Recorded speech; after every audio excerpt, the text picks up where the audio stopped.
Boa noite, meu caro Paulo. Boa noite a todos que estão aqui conosco, né?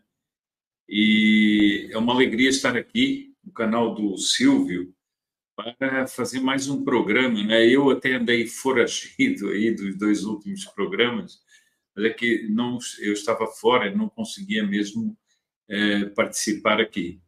E realmente o tema é bastante importante, porque nós estamos vendo as cobras se enroscarem, né? Exatamente, senhor Sepúlveda. Só uma informação aqui adicional: o Silvio está com alguns problemas familiares de última hora, por isso ele não poderá estar aqui conosco. O nosso programa de terça ainda não conseguimos montar toda a equipe, né? Nos dois primeiros eu acabei fazendo sozinho. Hoje estamos aqui com o senhor Sepúlveda. Na próxima, com certeza. No primeiro de todos estávamos os três. É verdade, o primeiro de todos estávamos os três, é verdade, senhor Sepúlveda. Muito bem lembrado, meu amigo. Eu estou querendo levar vantagem sem merecer o crédito aqui. Muito bem. Meu amigo, só lembrando a nossa audiência que se quiser participar aqui conosco, né, enviar a sua pergunta, você pode fazer através do Superchat, que você ajuda aqui o nosso trabalho. Senhor Sepúlveda, nós estamos aí, né, em clima de eleição americana. No PH Vox nós estamos tratando isso praticamente em tempo integral. Agora, nós temos uma situação que não pode ser posta de lado, que é justamente os conflitos que estão acontecendo. De certa forma, o conflito da Ucrânia meio que já virou um ruído branco para a maioria das pessoas, né? É algo. Ah, a guerra da Ucrânia, tá? Não, mas assim, é uma guerra que continua, é um problema que continua, e que está começando a ter alguns desdobramentos que vai desembocar em um outro conflito que está a cada dia também se enervando mais. Que no princípio era uma guerra de Israel contra o Hamas, depois o Hezbollah, Israel invadiu o Líbano, e agora nós estamos vendo ataques, né, de ambos os lados envolvendo Israel e Irã. A grande questão por trás de tudo isso é que nós tivemos uma resposta de Israel ao ataque que foi feito pelo Irã há algumas semanas atrás, e saiu poucas informações de quais teriam sido esses alvos. Somente agora, nos últimos 2, 3 dias, nós tivemos informações um pouco mais aprofundadas, e nós trataremos disso aqui hoje. E, essencialmente, foi alvos militares. Agora, o que eu quero trazer aqui para a nossa discussão, senhor Sepúlveda, para ser o plano de fundo, de maneira geral, do nosso programa de hoje, que nós começamos a perceber que fatos estão levando a uma junção entre as duas guerras. A guerra que acontece na Ucrânia, né, no leste europeu, onde a Rússia está invadindo ilegalmente a Ucrânia. Ao mesmo tempo, nós temos essa guerra por procuração e direta agora entre Irã e Israel, e o elemento, o tempero adicional da Coreia do Norte em tudo isso. E a gente vai tentar ligar esses pontos. Bom, meu caro, acredito que com essa introdução a gente consiga ter uma noção clara aqui do que vamos discutir.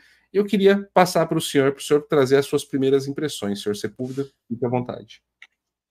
Olha, Paulo, bom, eu também lamento muito, né, não estarmos aqui com o comandante da nave, né, que é o Silvio Navarro, e espero que as coisas se resolvam logo para ele. Mas eu escrevi umas mensagens para você me mandou umas mensagens para acertarmos os temas que nós trataríamos hoje à noite. E eu fiz questão de me aprofundar na leitura do material que tinha à minha disposição sobre o que os fatos como eles estão ocorrendo. Nós temos primeiro, eu não sei por que lado começo, mas vamos começar pela invasão da Rússia à Ucrânia. Nós vemos que Putin tinha anunciado uma guerra rápida, uma operação especial, não era uma guerra, era uma operação especial, uma invasão, não é um eufemismo para dizer a invasão ilegal da Ucrânia, para desnazificar a Ucrânia, e isso não aconteceu, e Putin está mostrando que a tão alardeada potência militar russa é bastante mais uma ficção do que uma realidade.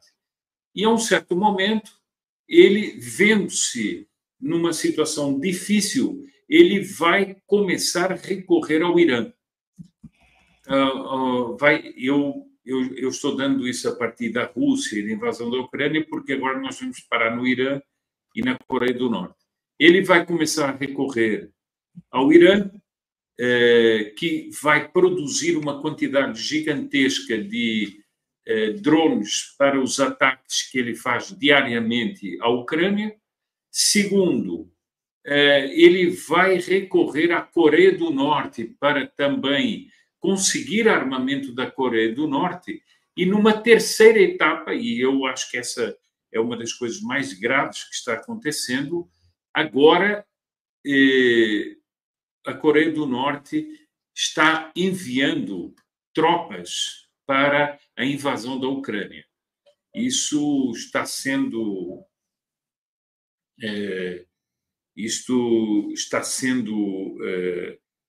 analisado internacionalmente, porque é uma outra força militar que entra na invasão da Ucrânia, portanto seria a Coreia do Norte, e já se fala, ainda não há uma precisão mas já se fala de um primeiro envio de 20 mil soldados norte-coreanos para a invasão da Ucrânia. Bom, então isso aqui assim é um pequeno apanhado, e eu vou agora mostrar o seguinte. Senhor Sepúlveda, só um ponto sobre essa questão da Coreia do Norte, eu queria trazer. Há quem diga que eles estão em treinamentos, né? Há quem diga que, ao mesmo tempo, eles também... isso é fake news, não existe soldados norte-coreanos ali.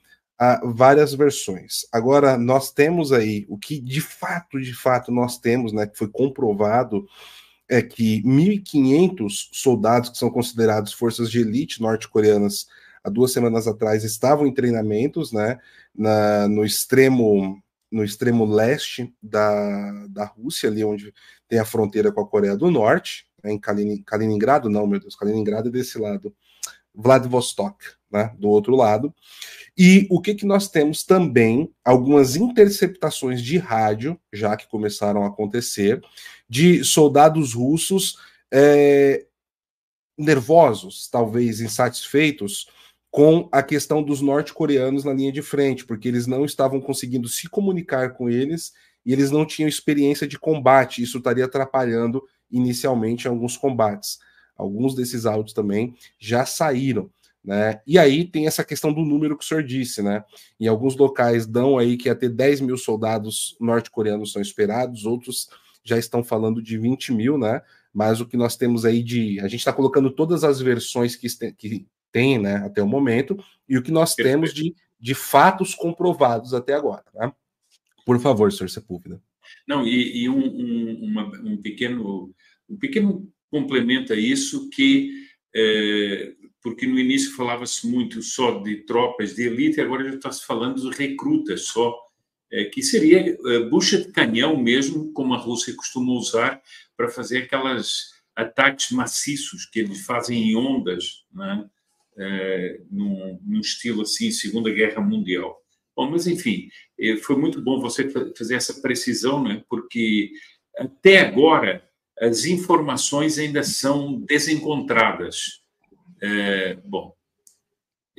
O Ângelo Florentino está dizendo aqui, e nós vamos comentar isso depois, tem a Coreia do Sul nesse balaio. Claro, como reação à presença de soldados norte-coreanos, teria exatamente a Coreia do Sul, que se proporia a dar uma ajuda substancial à Ucrânia em função e em vista dessa coisa inaudita que é a manobra do Putin de levar tropas norte-coreanas para essa invasão. Eu queria só lembrar o seguinte, que isso tudo vai alargando o conflito. E é muito curioso que aqueles que dizem que não é para alargar o conflito estão absolutamente calados diante desse alastrar-se da invasão da Ucrânia. Bom, mas então vamos às questões de Israel. E foi isso que eu me aprofundei mais, até vou tomar nota, vou tomar a liberdade de ler aqui algumas notas, ir olhando aqui de canto e olho para algumas notas. É o seguinte, o Irã fez, em abril, um ataque grande de mísseis a Israel e agora voltou a fazer um ataque grande de mísseis recentemente. E se falou continuamente de que Israel retaliaria esse ataque. Houve muitas idas e vindas, houve muitas pressões internacionais, houve muitas pressões, inclusive da administração Biden. Ainda ontem, o Trump, num discurso, dizia que o Biden e a Kamala Harris deixaram praticamente abandonado Israel, que não queriam que eles reagissem aos ataques do Irã, mas, no total, houve essa verdadeira guerra de bastidor até que Israel fez um ataque ao Irã e sobre o qual, na realidade, se sabe ainda pouca coisa. Sabe-se que foi um ataque ousado, sabe-se que foi um ataque meticuloso, mas que ainda não se tem uma precisão dos pontos atingidos. Claro que já há muitas informações sobre os alvos atingidos, mas nós vamos ver que, segundo uma análise publicada no Jerusalem Post, o problema ou a meta não foi tanto militar. Nós vamos ver que a meta foi diplomática e uma meta de inversão de valores e de poder no Oriente Médio. Bom, eu começo exatamente com as informações dos jornais de Israel. Os jornais de Israel falam de 3 ondas de ataque. Não sei por que no Brasil se fala de 2 ondas de ataque, mas eles falam de 3 ondas de ataque. Nós já devemos começar por analisar o seguinte, e eu acho que às vezes pode parecer um pouco cansativo, porque dizer assim, mas tantos elementos, é que os elementos são necessários para nós entendermos o que é que estamos vivendo. Porque há muitas pessoas aqui no Brasil, Paulo, que é assim, nossa, o Israel está atacando o Irã, houve explosão em tal lugar. Bom, mas calma, isso é quase uma visão cinematográfica do assunto. O que é que aconteceu? Bom, aconteceu o seguinte, que Israel provou que era capaz de atingir o regime iraniano no seu coração, porque eles foram até Teherã, foram a outros pontos, e eles tiveram, durante horas, mais de 100 aviões sobre o espaço aéreo iraniano. Ou seja, isso mostra um domínio total. Não é que eles foram lá, fizeram um ataque e saíram. Não. Eles dominaram completamente, sobretudo num território que está a uma distância grande, né? Tiveram que fazer operações de reabastecimento dos aviões, usaram vários tipos de aeronave, inclusive o F-35, né? E o que é que chama aqui a atenção? Eles usaram drones e usaram aviões e eles fizeram um sistema metódico de ataque, o que mostra um domínio completo sobre o adversário. Porque se você tem que entrar no espaço aéreo de uma nação que está sendo que você está atacando e você consegue ficar horas e ainda por cima ser meticuloso nos ataques e ser sistemático nos ataques, você está demonstrando um domínio total sobre isso. O que é que eles fizeram? Primeiro, aniquilaram todos os sistemas de defesas aéreas do Irã e atingiram as capacidades do programa de produção de mísseis balísticos. Destruíram infraestruturas de produção, por exemplo, de combustível sólido, que é necessário para os mísseis balísticos, etc. Bom, segundo as informações do Jerusalem Post, poderia levar muitos e muitos meses até que o Irã conseguisse recuperar um pouco a sua capacidade de retomar esse programa de mísseis balísticos. Bom, Israel também conseguiu destruir todas as defesas aéreas em bases militares críticas e ao redor de Teherã.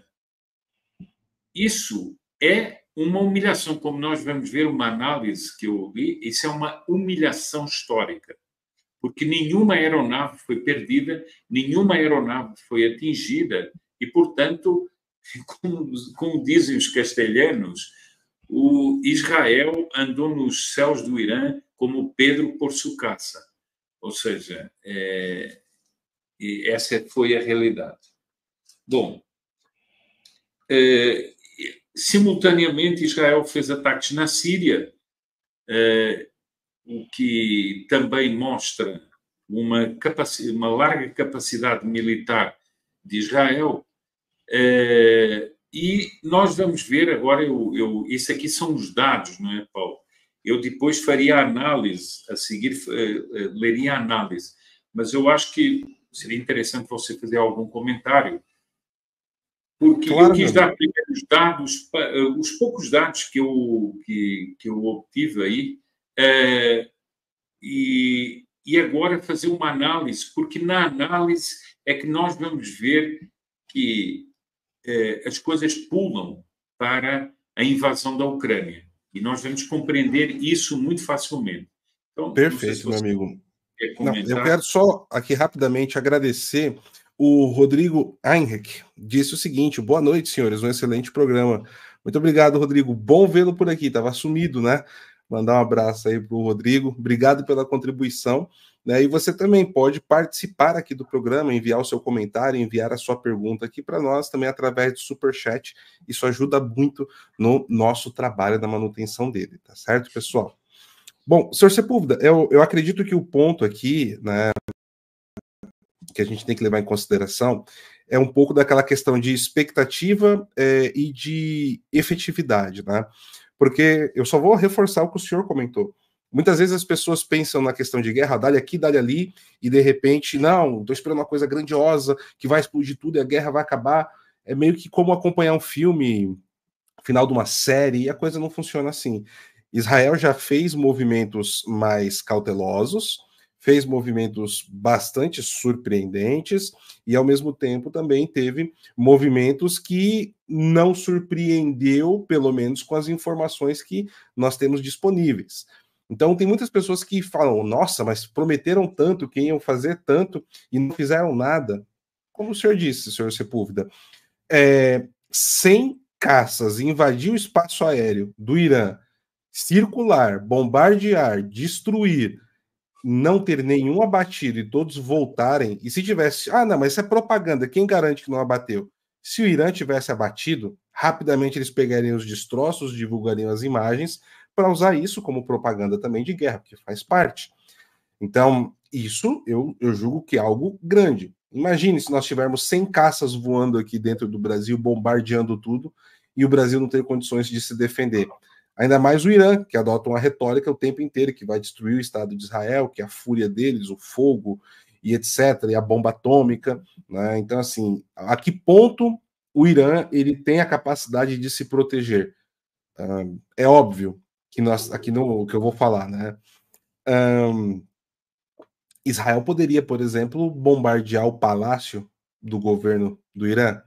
Mas os governantes do Irã estão em bunkers. Bom, nós vimos imagens de pessoas que estavam em bunkers, né, na faixa de Gaza, e na faixa de Gaza, né, nós tivemos um míssil anti-bunker, a gente inclusive mostrou essas imagens lá no PH Vox. Israel tem uma capacidade, não é questão de você, não, Israel maravilhoso, Irã malvado, não é esse o ponto. O ponto é que o Irã ele tem a capacidade de causar problemas de diversas formas. E Israel tem a capacidade de destruir efetivamente os alvos que ele deseja. E o Irã cada vez mais tem mostrado que não tem a mesma capacidade de Israel de fazer isso. Atacaram da última vez com quase 200 mísseis, praticamente nenhum atingiu o solo. A única pessoa que morreu foi um cidadão palestino que tinha fugido da faixa de Gaza, que foi atingido na Cisjordânia por destroços de um míssil, infelizmente. Ele veio a óbito. E o pior, o Irã joga os mísseis a esmo em qualquer alvos civis, realmente para causar, né, todo tipo de dano, e isso parece que não tem uma contramedida da comunidade internacional. E a gente está vendo que Israel tem uma capacidade muito mais precisa que o Irã não está conseguindo combater. Eu acho que eu queria frisar esses pontos, não, tenho certeza que eu quero frisar esses pontos, senhor Sepúlveda, porque muitas vezes a pessoa fica, mas prometeram tanto, mas assim, eu considero isso algo realmente grandioso. E do ponto de vista diplomático para o Irã, é péssimo. Por favor, meu caro.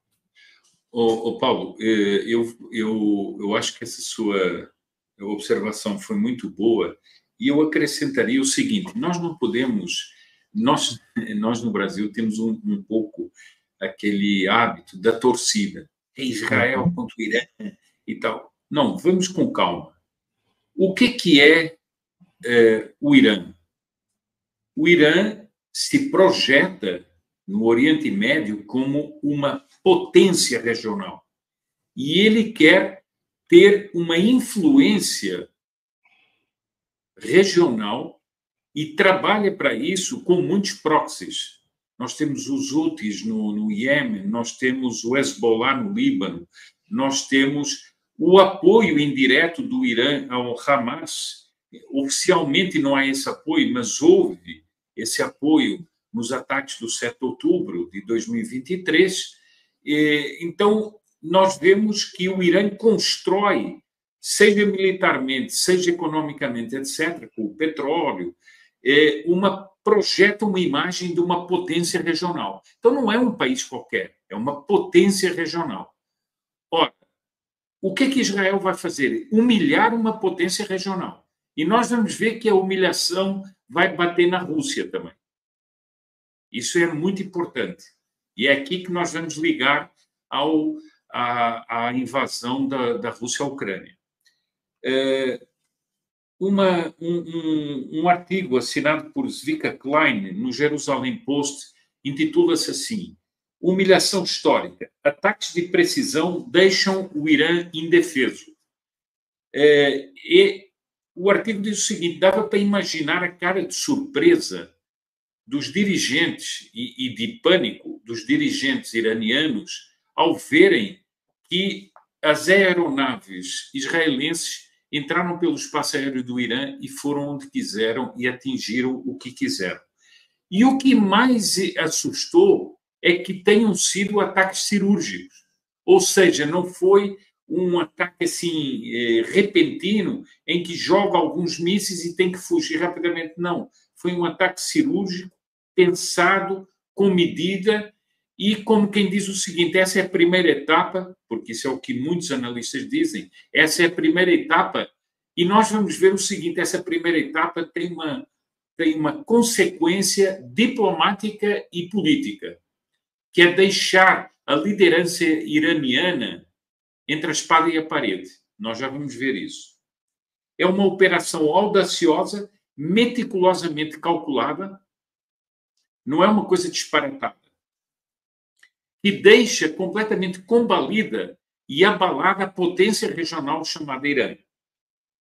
Isso deixa um dilema para a liderança iraniana: ou retaliar Israel outra vez, e aí se arriscaria a um ataque muito mais forte de Israel que levasse a uma espiral militar, que levasse todo o regime iraniano num ralo para a destruição total, ou silenciar e deixar que o triunfo de Israel soe nos ouvidos dos iranianos e desprestigiar e desacreditar a liderança iraniana diante do povo iraniano. Ou seja, eles que precisam manter um poder totalitário estão desmoralizados diante da sua própria população.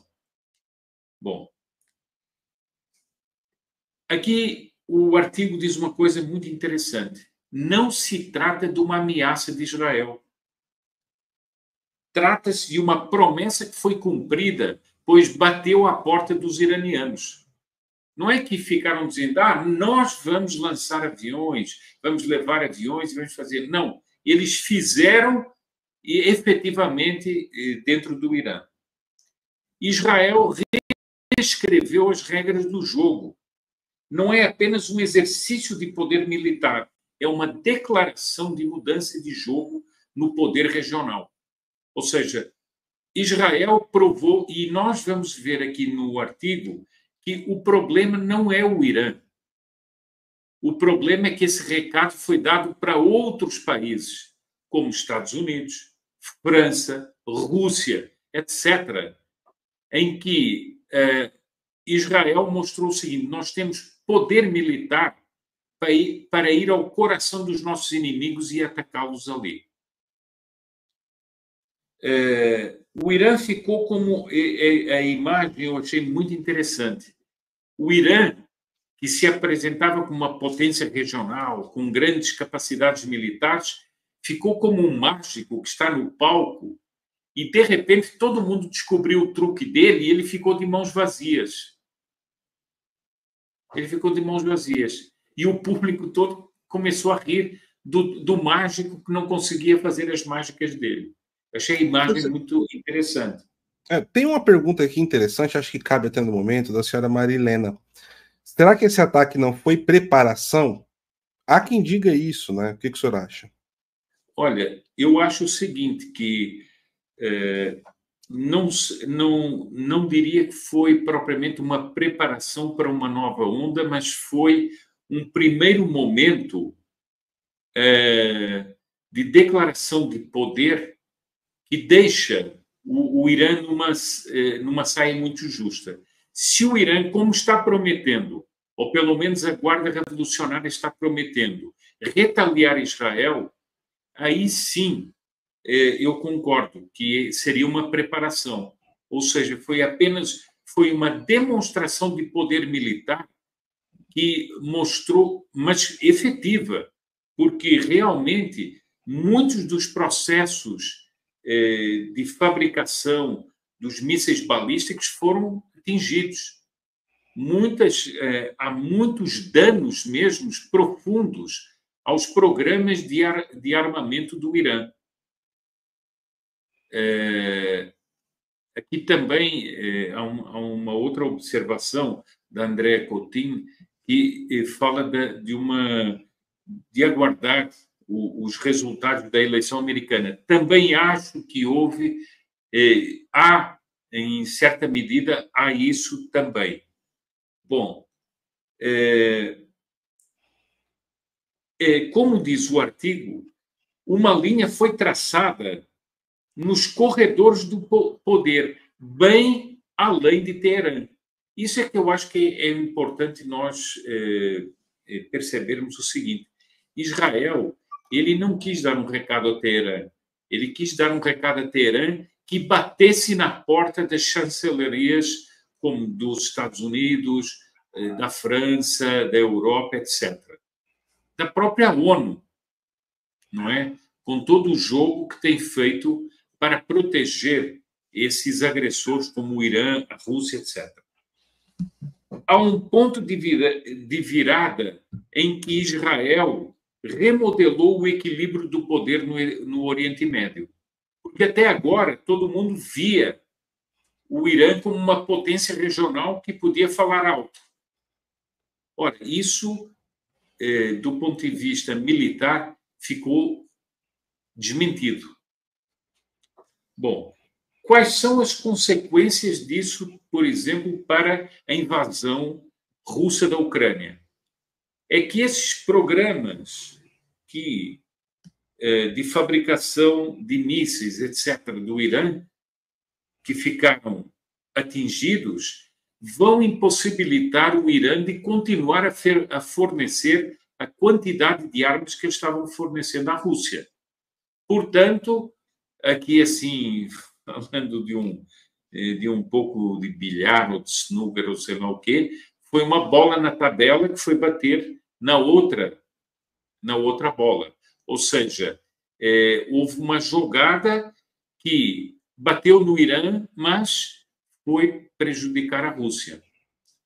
Mas há mais. Hoje, o Ivan, sempre solícito em conseguir materiais na mídia internacional, conseguiu um artigo importantíssimo do Wall Street Journal que diz o seguinte: não foi só o Irã que foi desmoralizado, a Rússia foi desmoralizada. Por quê? Porque todos os sistemas antiaéreos destruídos eram russos. E, portanto, a super técnica e tecnologia militar russa de defesa antiaérea, etc., como é que ficou?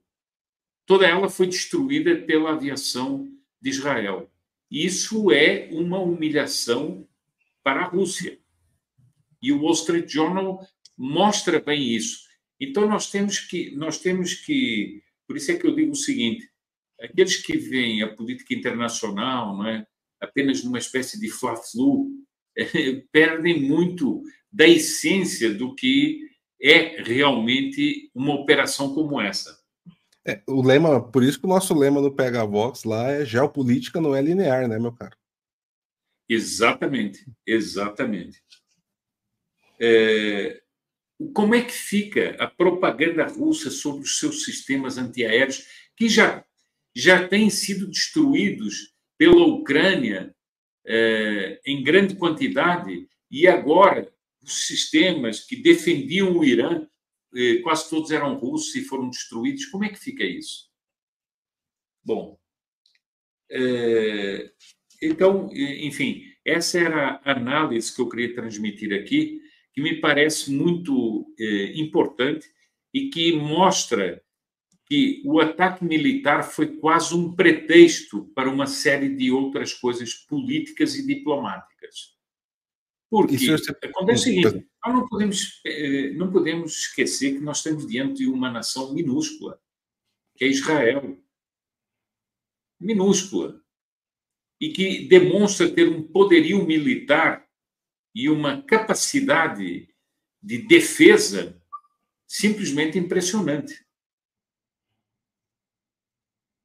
É a promessa que eles fizeram, né, senhor Sepúlveda? Depois do Holocausto, nunca mais, né?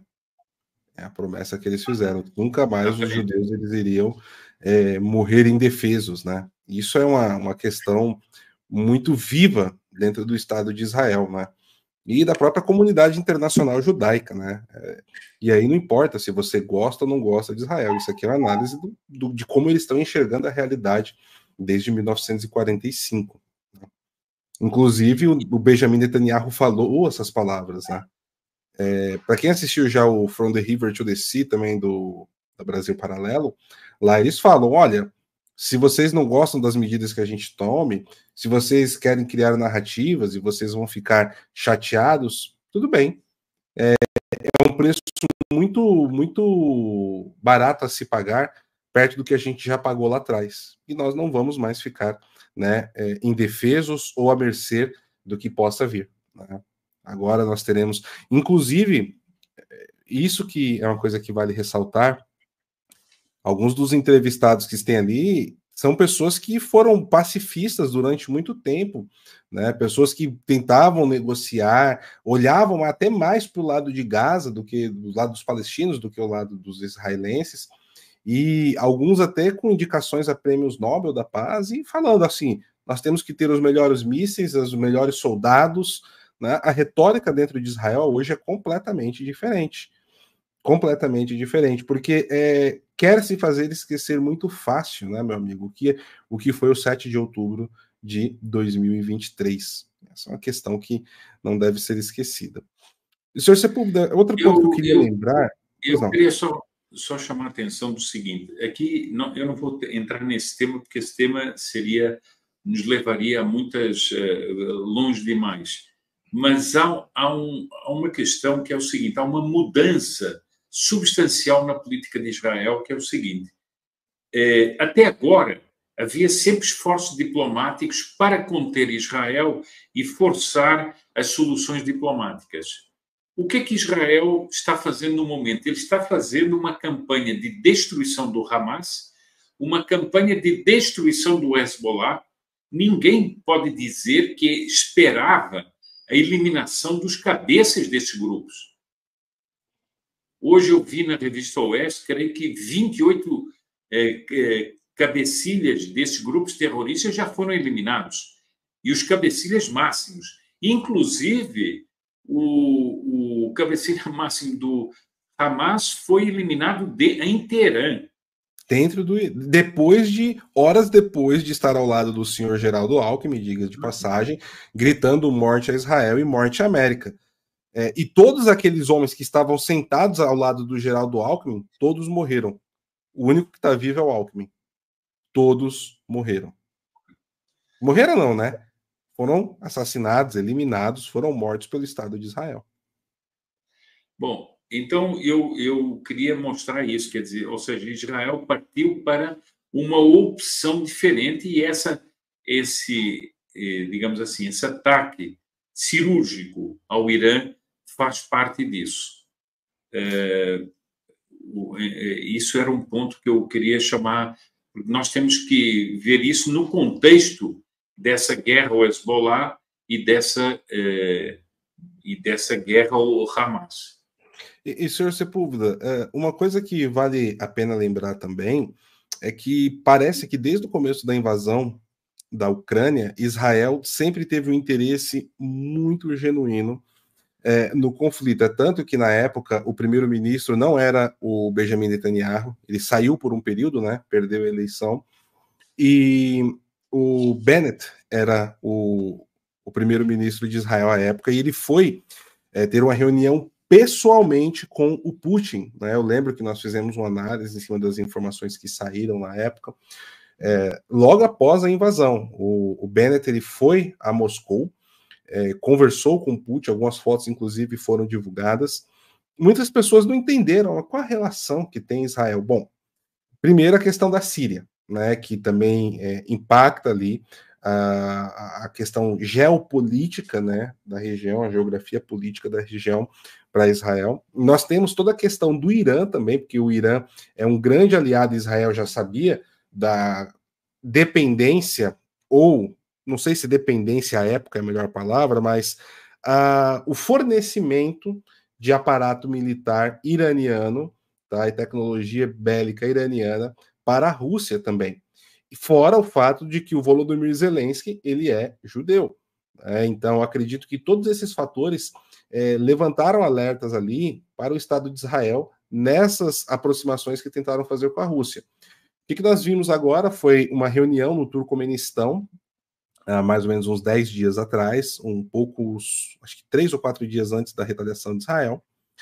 E nessa reunião, Vladimir Putin ele reuniu-se ali com o novo presidente do Irã, que agora a audiência vai me perdoar, mas eu não lembro o nome dele de cabeça, né? Me fugiu aqui agora. Nasrallah, se eu não estou enganado. Nasrallah? Não, do Irã, não, o presidente do Irã é outro. O presidente do Irã. Nasrallah. Não, o Raisi foi o que morreu. Peraí. Massoud Pezeshkian. Pronto. Nasrallah foi outro que morreu também. O pessoal o seu Sepúlveda tá parecendo aquela época dos anos 80 da União Soviética. Você mal falava, anunciava, começava a falar do novo secretário-geral do Partido Comunista da União Soviética, ele morria, né?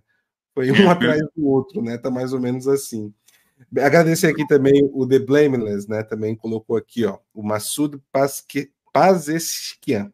Tá? E Vladimir Putin reuniu-se ali então com o Massoud Pezeshkian e, entre outras coisas, eles falaram, né, da cooperação militar, mas não de uma forma como era esperado por boa parte da comunidade internacional. Era aguardado que algo mais na linha do que foi feito com a Coreia do Norte fosse feito ali na capital do Turcomenistão. Isso não aconteceu, né? Agora, senhor Sepúlveda, o que nós temos é uma situação onde o próprio presidente do Irã, um pouco antes dessa reunião, está com mais ou menos um mês, eu lembro que eu trouxe uma notícia trazendo uma análise sobre isso, ele falou que não, sobre a minha presidência, não estamos enviando drones, nem mísseis balísticos para a Rússia usar na sua guerra com a Ucrânia, garanto que sobre a minha administração isso não está acontecendo, entre outras coisas. Agora, logo em seguida, ele foi sentar-se com os russos, e há quem diga também que locais de fabricação dos drones, né, que eles utilizam, eles fornecem para a Rússia também, foram danificados nesses ataques de Israel.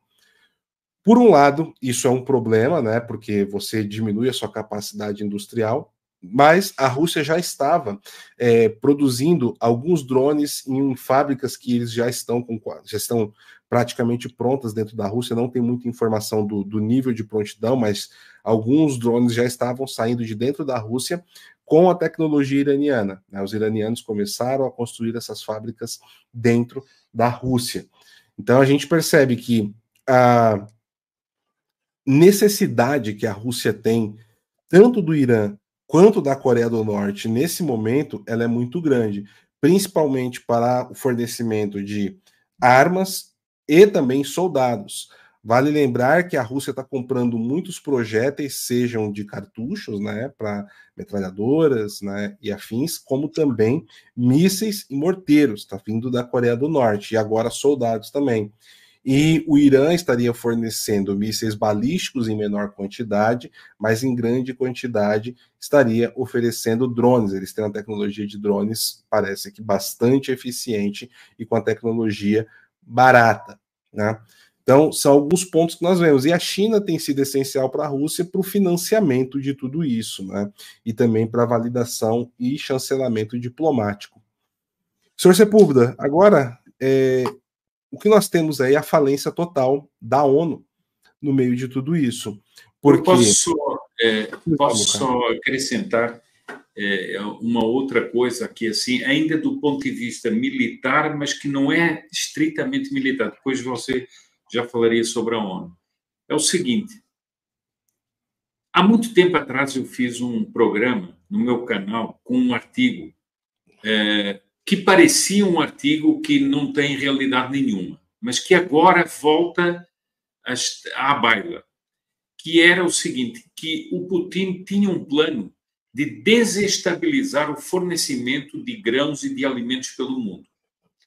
Bom, para criar uma fome ou criar problemas de alimentação em certas partes da África, Oriente Médio, etc.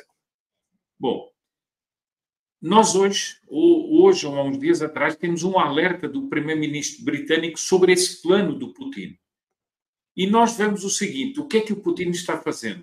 Ele está fornecendo dados de inteligência aos Houthis, que é uma das forças financiadas pelo Irã, no Iêmen, e que atacam Israel, para que eles ataquem navios, determinados navios naquela região. E, ao mesmo tempo, a Rússia está atingindo certos navios de transporte de grãos para causar uma confusão e um problema de fornecimento de grãos em certas partes do mundo. Ora, isso é mais uma ação que relaciona a guerra de invasão da Ucrânia com o chamado conflito no Oriente Médio. E eu queria chamar a atenção disso, antes de você falar da falência da ONU. Né? Porque a falência da ONU é a seguinte: nós temos um Conselho de Segurança que está rachado. De um lado, no Conselho de Segurança, nós temos ali a França, os Estados Unidos, né, e o Reino Unido, e do outro lado nós temos a Rússia e a China. A China, ela trabalha sob a sua conveniência, ela está sangrando a Rússia de todas as formas possíveis, né, em seu benefício, e apoiando em outros momentos, apoia também terroristas em Gaza, apoia o Irã, apoia vários regimes. E o que nós vemos? O secretário-geral da ONU encontrou-se com o Putin nos últimos dias aos sorrisos, né? E isso pegou muito mal também na comunidade internacional. A ONU não consegue tomar nenhuma medida efetiva. Nós não vemos a ONU fazer algo que realmente tenha uma efetividade diplomática, por exemplo, em questões como a situação do Irã estar bombardeando áreas civis sem nenhum tipo de objetivo militar, né? Que já é um problema em si você estar bombardeando outro país. E cada vez mais o senhor Antônio Guterres, que é compatriota do senhor, né, senhor Sepúlveda, ele vai tornando-se um dos piores secretários-gerais da história da ONU, né, contestado por diversos países até aqui. Antes do senhor comentar sobre isso, eu vou agradecer aqui o Marco Ross, que mandou um superchat para nós. Um abraço aos amigos. Obrigado, senhor Marco. Um abraço para a família toda aí também. Sempre aprendendo com Paulo e o senhor Sepúlveda. Será que esse fracasso militar com armas convencionais por parte da Rússia e do Irã não aumenta o risco de uso de artefatos nucleares? Olha, se chegar a um ponto que eles sintam-se ameaçados de alguma forma, principalmente a Rússia pode utilizar. O Irã não se tem certeza se eles possuem a capacidade hoje já operacional de armas nucleares. Só que é o que eu sempre digo. Primeiro, a Rússia ela tem a capacidade de usar armas táticas, ou seja, são pequenas armas nucleares que fazem um estrago grande, mas num espaço mais controlado. O grande problema de você usar armas nucleares, meu caro, é o dia seguinte, é o que eu sempre falo. Ok, você disparou uma bomba nuclear. Eu não digo nem o dia seguinte, é a hora seguinte. A hora seguinte você ainda vai existir? Isso vale para todos os lados. Porque no momento que alguém disparar um míssil nuclear, as medidas e contramedidas, elas vão ser instantâneas. E aí a gente pode estar falando realmente de um cataclisma, né? É bem complexo, é bem complicado o que nós estamos vendo nesse sentido. Senhor Sepúlveda, por favor, meu caro. Eu também responderia ao Marco, também nesse sentido, quer dizer, isso é uma questão de mão dupla, né? Uma opção de mão dupla, que é muito perigosa para a Rússia. Nós vemos desde o início da invasão da Ucrânia, logo no início, e não sei quantas vezes no caminho, o Putin fazendo ameaças de armas nucleares que nunca se concretizaram, porque ele sabe que se ele optar por esse caminho, ele será o day after, ou o minuto after, será da destruição da Rússia. Então, isso não é, a meu ver, uma solução muito, assim, muito fácil. Eu acho que há muito, lança-se muito, não estou dizendo que não venha a ser usada, não é isso, mas cria-se uma espécie de pânico que justifica deixar a Rússia fazer o que quiser, deixar o Irã fazer o que quiser, etc. E Israel está mostrando que as coisas não funcionam assim. Eu também aproveito só para responder aqui. Tem uma pessoa aqui, o Carlos, ele pergunta: aquele plano de retaliação israelense que vazou, na verdade, era uma distração? Sinceramente, eu não sei. Porque, evidentemente, num plano desses, há sempre vazamentos sobre coisas falsas, vazamentos para despistar, e eu não sei realmente o que era. Não sei também em que medida o vazamento que foi feito por uma iraniana que trabalhava dentro dos esquemas, dentro dos quadros do Pentágono. Ela fez um vazamento de informações sobre os possíveis ataques de Israel, em que medida isso prejudicou ou não prejudicou a ação de Israel. Aliás, uma iraniana que estava ali dentro, ligada aos quadros do Sr. Obama e tudo mais. Nós vemos como aquilo que o Paulo e o Ivan escreveram no livro sobre o Partido das Sombras nos Estados Unidos tem uma capilaridade muito assustadora nas instituições americanas. Mas era isso que eu, enfim, queria comentar aqui a respeito da possibilidade da questão de uma reação nuclear com armas nucleares. Acho que eu acho o seguinte: se isso acontecer, o mundo entrará num patamar completamente diferente, né? Muito bem, senhor Sepúlveda. Bom, estamos chegando aqui a 1 hora de programa, né? Então, eu quero já agradecer a nossa audiência. Passamos aqui do número de 3.200 pessoas ao vivo, né? Em todas as redes, aqui em todos os canais que estamos transmitindo. Estamos transmitindo em 6 pontos diferentes aqui: o Facebook do Silvio Navarro, no PH Vox, no canal da Camila Abdo, o canal do Silvio Navarro, o Twitter do Silvio Navarro e o Twitter também da Camila Abdo. Bom, e nisso daí fomos aqui já um pico aí de quase 3.300 pessoas conectadas, né, ou aparelhos conectados. Muito obrigado, meus caros. Senhor Sepúlveda, foi um debate aí bastante interessante, né, sobre o que está acontecendo. A intenção aqui nossa não é simplesmente, né, dar soluções mágicas ou simplesmente vender agora vai, nada disso, mas trazer informações, fazer com que vocês estejam cientes do que está acontecendo no terreno. E acredito que a gente conseguiu trazer bastante informação aqui para a nossa audiência. Muito obrigado, senhor Sepúlveda. Eu é que agradeço, Paulo.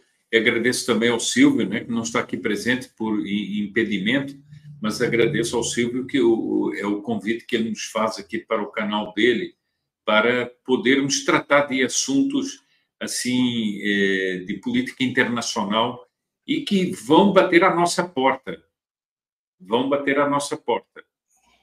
Não se esqueça que a embaixadora de Israel na Costa Rica já há dias atrás disse onde é que estão várias das bases do Hezbollah aqui pela América do Sul, ou pela América Latina, melhor dizendo.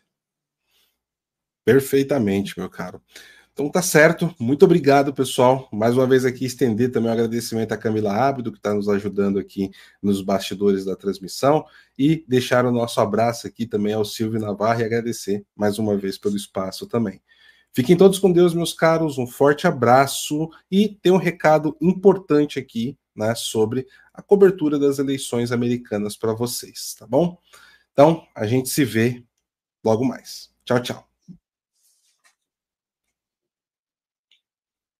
Eu quero te fazer uma pergunta importante. Nas últimas coberturas de eleições, você se sentiu bem informado pela grande mídia?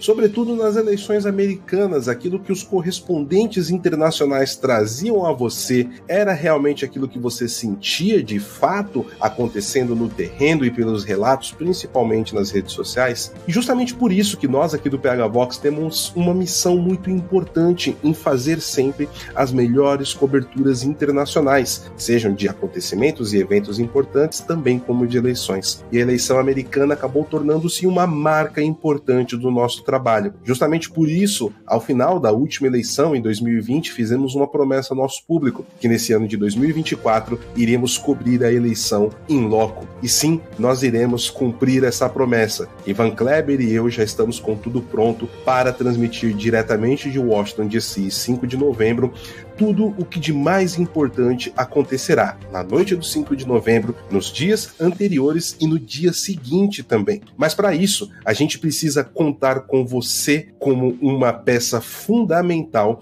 deste projeto. Você pode fazer a diferença, ajudando e contribuindo para que nós consigamos cobrir os custos dessa empreitada. E para isso, nós estamos aí promovendo um crowdfunding, a famosa vaquinha, onde você irá nos ajudar e também ofereceremos, além da cobertura, benefícios importantes para vocês. O primeiro deles é uma live especial para todos aqueles que contribuíram aqui para a nossa empreitada no dia 4 de novembro. Faremos um programa especial fechado, trazendo tudo de mais importante que está acontecendo em menos de 24 horas da grande data. Além disso, você terá acesso a 2 e-books exclusivos escritos por mim, que diz muito a respeito da realidade brasileira no contexto da América Latina, e mais do que isso, 2 cursos especiais preparatórios para você também chegar tinindo na eleição americana. Saul Alinsky e o Império do Radicalismo Político. Saul Alinsky, que hoje é tido como o mentor das ideias democratas e, mais do que isso,